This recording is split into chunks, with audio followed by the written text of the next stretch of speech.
The following story has been brought to you by StoriesToInspire.org. I'll end with a Maisa that happened a few months ago. I live in North Miami Beach, and a Rebbe from a particular yeshiva in the tri-state area, I won't mention where, it was not a regular type of yeshiva.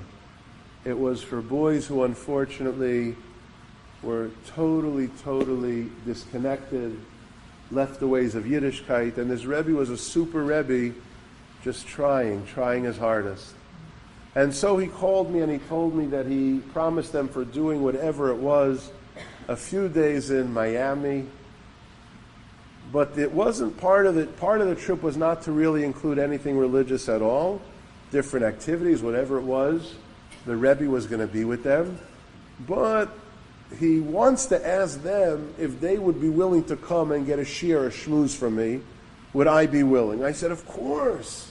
He said, okay, I have 17 boys. Please keep in mind and remember that they are totally disconnected. They haven't kept anything for the longest time. It was a heartbreak.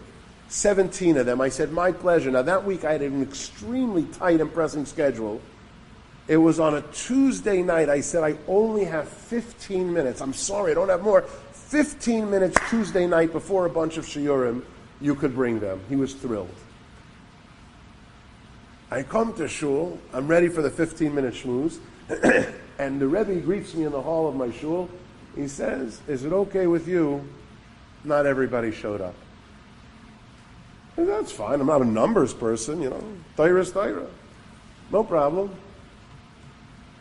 How many showed up? One. Yeah, the other 16 went banana boating. 16 of them chose banana boating. I said, one? Okay. One b'ni. So I gave a different type, very informal. I called him over to my seat. I had him facing me. And for 15 minutes, I shared with him words. I really poured out my heart. I tried to impress upon him that anything that's done is tremendously grandiose in the eyes of Hashem. Don't view it as a small accomplishment. The way heaven counts, it's incredibly large. And I was speaking like this for 15 minutes. Tuesday night came and went, and now it's Wednesday. The truth is, I really wanted to know if I impacted him at all. Was he moved by it? So I called up the Rebbe on Wednesday. How are you? Thank you so much for bringing him. No.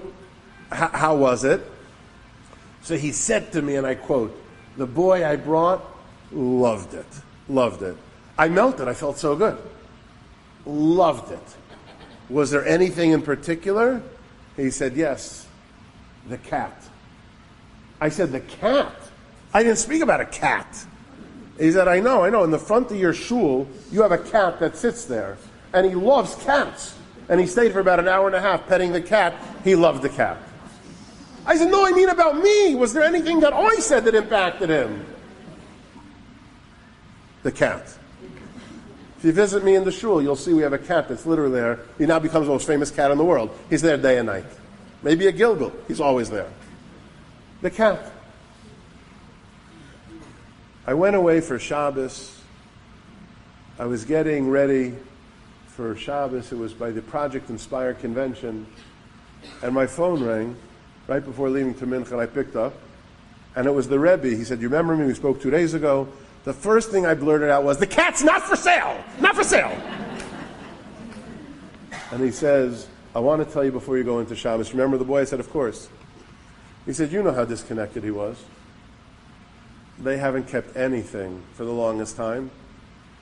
He said, Rabbi Shapiro, I want you to know that he called me an hour ago and said, Rebbe, I want to keep Shabbos.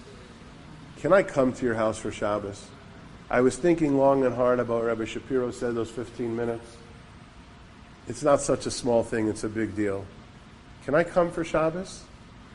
So the Rebbe says, Rabbi Shapiro, I want you to know that this boy is about to keep his first Shabbos in many years.